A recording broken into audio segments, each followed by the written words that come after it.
این است که پیامبر ما گفتند که در هر یک شهری که طاعون آمد وبا آمد، شما مقصد از داخل همون شهر بیرون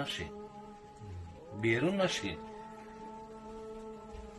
خب در داخل آمد بیرون نشید هیچ وقت، و هر کسی که در بیرون از این شهر قرار دارد او داخل نشود.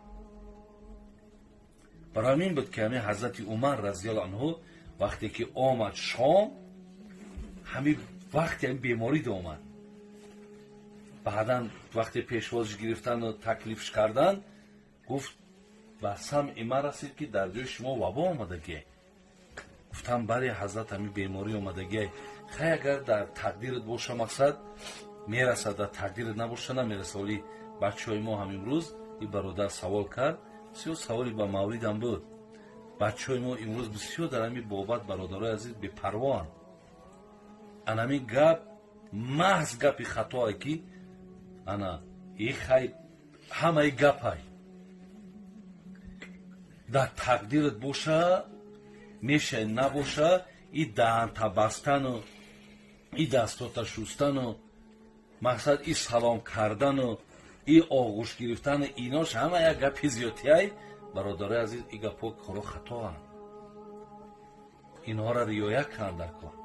اگر ما همه را رعایت نکنیم برادرها، برای که امروز همین تجربه نشان داده که حقیقتا همین های از آدم به آدم گذشته است.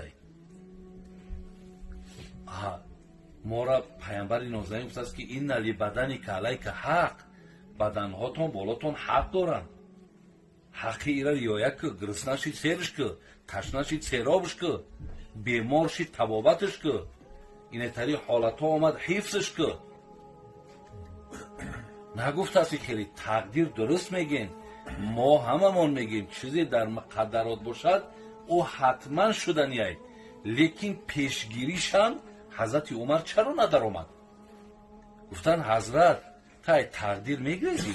گفت افیرو من قدر الله الی قدر الله، ای تقدیر خدا میگریزم به سوی تقدیر خدا. همین گریختن ما تقدیره،